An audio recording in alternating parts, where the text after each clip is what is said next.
Pria di depan mata ini jujur. Orang mau pukul dan hina dia. Ia tidak membalas, karena lemah dan pengecut. Tapi harus percaya pria ini 10 tahun lalu. Ternyata menakutkan.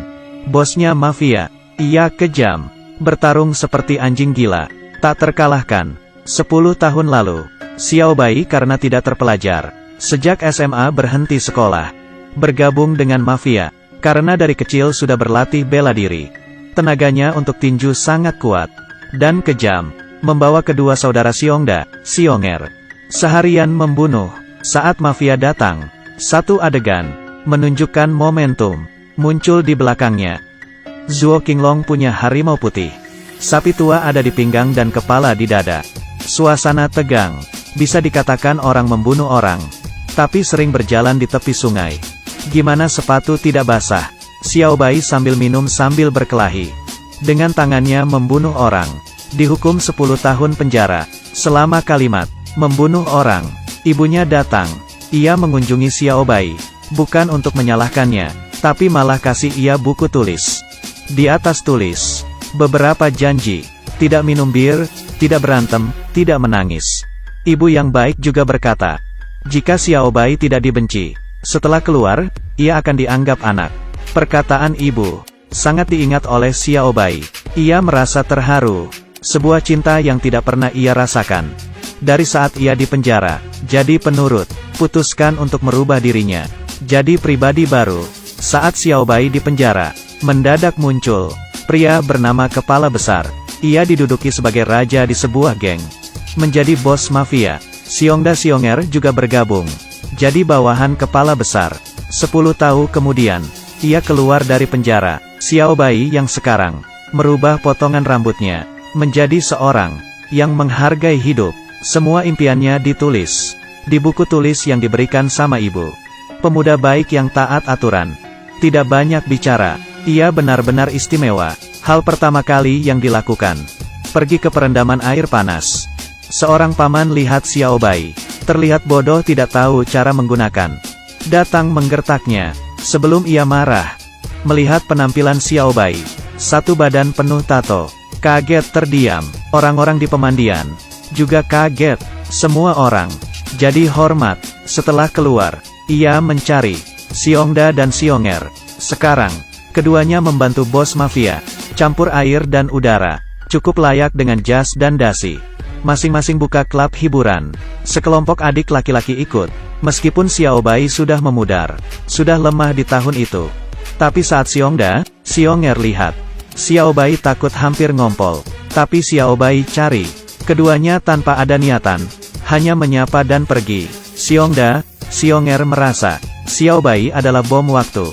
Suatu hari nanti akan meledak. Akan kembali lagi. Statusnya sendiri. Terancam dan tidak aman. Kirim seseorang untuk memantau Xiao Bai. Xiao Bai tiba di rumah ibu. Ibu senang melihatnya. Sangat senang. Dan memberikan pelukan hangat. Dan memberikan ia makan enak. Seakan lama tidak bertemu. Seperti anak kandungnya. Anak ibu itu, Xiao Hua, memberi perlakuan berbeda ke dia. Seakan-akan, seperti Xiao Bai berhutang padanya. Sangat berarti. Bagi ia, Xiao Bai adalah orang asing. Walaupun ibunya kenal pria ini. Tapi ia juga tidak santai. Kenal kakaknya ini. Setelah itu, ia bekerja di bengkel mobil. Sebagai tukang reparasi. Saat Xiao Bai kerja, di depan bengkel, ada polisi menguntit, melihat, menginspeksi Xiao Bai. Kalau melakukan kejahatan, ia akan dipenjara lagi. Orang-orang ini merasa takjub. Xiao Bai berubah menjadi orang lain. Bersikap rendah hati. Tidak pernah berkonflik dengan orang lain. Bahkan bos bengkel memuji Xiao Bai. Dengan cepat, Xiao Bai bekerja keras. Mendapat gaji pertama, ia memberikan hadiah ke ibu. Sepasang sepatu. Ibu sangat terharu melihat perubahannya. Memeluknya sambil menangis. Meskipun Xiao Hua dengan Xiao Bai tidak baik hubungannya, sering diperlakukan kasar dan dingin. Tapi ia juga tidak peduli. Juga memberikan Xiao Hua hadiah. Setelah lama bersama, Xiao Hua mulai ikhlas. Isi hatinya sekarang berubah jadi bahagia. Sekeluarga pergi piknik dan foto bersama. Xiao Bai bantu Xiao Hua menyingkirkan orang jahat. Dan pada saat belajar, mengajarkan Xiao Hua matematika. Seisi rumah dipenuhi kehangatan. Tapi saat-saat indah tidak tahan lama. Di tahun itu, bos mafia melalui hubungan, menjadi anggota DPR. Setelah menjabat, membeli sebidang tanah, siap dikembangkan, menjadi pasar besar. Kebetulan restoran ibu, di tanah itu. Bos mafia ingin, huliganisme, memaksa ingin beli, tapi ibu, tidak kasih. Dengan keras, menolak untuk pindah dari sini. Bos mafia marah, dan mencari Sionger, dan bilang keduanya harus pergi, dan menyelesaikan masalah ini. KTV terbesar di kota, hak untuk beroperasi. Matanya bersinar saat dengar itu. Bawa sekelompok, untuk datang ke restoran ibu. Berdua tanpa bicara apapun, menendang kursi, arogan dan mendominasi. Kebetulan, Xiao Bai ada di dalam restoran sedang makan. Sionger lihat Xiao Bai, seperti tikus bertemu kucing, bergegas, meminta bawahnya untuk berhenti, membuat Xiao Bai kesal, langsung mencekek lehernya, sampai ia sulit bernafas. Tapi ia sekarang, bukan lagi pria brengsek, hanya ingin, warga untuk taat hukum, dan meminta Xiongda jangan datang ke restoran ibunya buat masalah. Mereka pergi, berdua balik menjelaskan, tentang masalah Xiao Bai, dan beritahu bos mafia. Tapi bos mafia yang kejam, minta mereka melakukan segala cara, untuk mengambil restoran. Tapi Xiao Bai tidak tahu, saya mencari masalah. Malam itu, supir bos mafia, karena dulu bekerja dengan bos mafia, karena kalah jadi tidak digunakan lagi, mencari Xiao Bai, ingin menyingkirkan restoran. Ia beritahu Xiao Bai, ternyata kakinya patah, karena dulu, bermasalah dengan Xiao Bai, dipatahkan olehnya.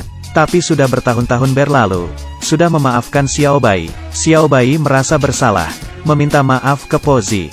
Pembicaraan mereka, dilihat oleh adik Xiongda. Setelah Xiongda tahu, ia mencari Sionger, mengira bos mafia, akan mengambil ahli KTV ini, kasih ke Pozi. Keduanya diskusi membentuk tim, ingin menghabisi Xiao Bai, ambil kembali hak untuk beroperasi. Keesokan harinya, Xiongda datang lagi, dan mengusir ibu dari restoran.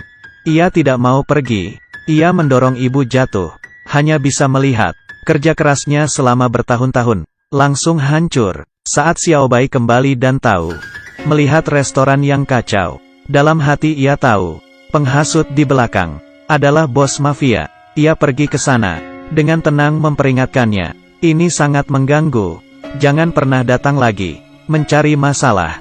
Tapi bos mafia tidak peduli.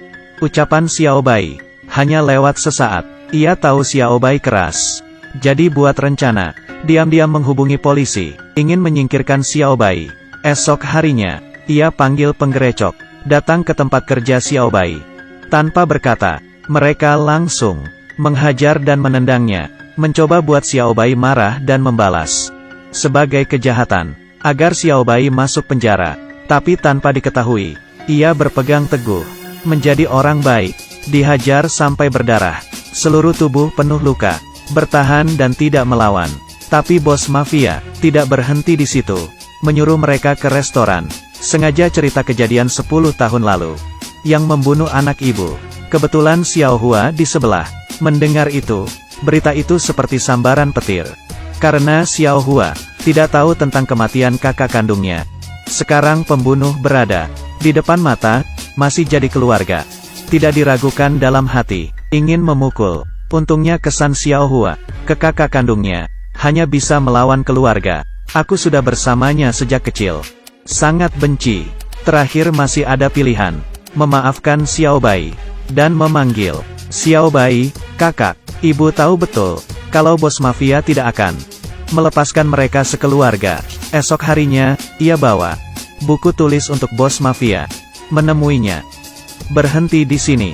Tapi yang dilakukan ibu, tidak buat bos mafia lepas. Sebaliknya malah buat kesal, ingin membunuh. Tidak lama, saat Xiao Hua pulang sekolah, kepalanya dipukul oleh orang. Masuk ke rumah sakit, ia marah dan tahu perbuatan ini. Datang lagi cari bos mafia, agar keluarganya tidak disakiti lagi. Ia akan pergi bersama keluarganya. Wajah bos mafia, membiarkan tangan Xiao Bai dipotong. Tekad tegas, Xiao Bai hanya bisa setuju. Untungnya Pozi tidak membunuhnya. Xiao Bai bisa menjaga tangannya. Ia pikir bahwa keluarganya pergi. Masalahnya bisa selesai. Ternyata bos mafia masih menyuruh Xionger membunuh ibu. Seakan ia bunuh diri.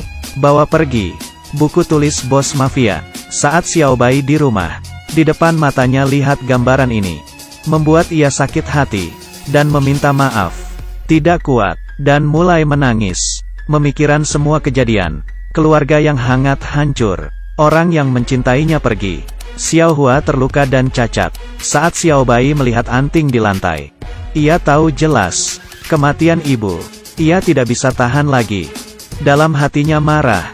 Apapun itu, setelah beberapa botol bir, ia bertekad untuk balas dendam. Ia adalah pembunuh. Datang ke tempat bos mafia. Di saat itu geng mafia mengadakan perjamuan. Ia lihat kelompok ini seperti anjing, dan langsung membakar seluruh ruangan. Xiao Bai saat ini menjadi iblis neraka. Mereka satu-satu dihajar abis. Semua bajingan ini ditakdirkan mati. Kedua tangannya terus menghajar. Xiao Bai juga terluka parah, tapi tidak jatuh.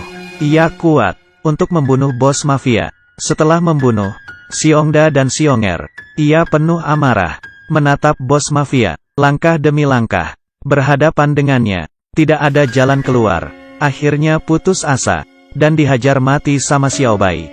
Akhirnya, bisa melepaskan amarah di hatinya. Balas dendam demi keluarga. Ia duduk dikelilingi api.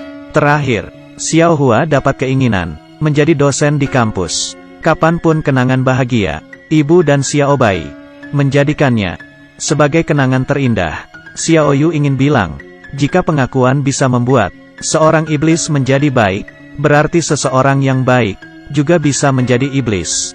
Jangan main-main dengan orang jujur, karena kamu tidak tahu seberapa mengerikan hatinya. Sekali terprovokasi, tidak akan membiarkan dirinya tersentuh.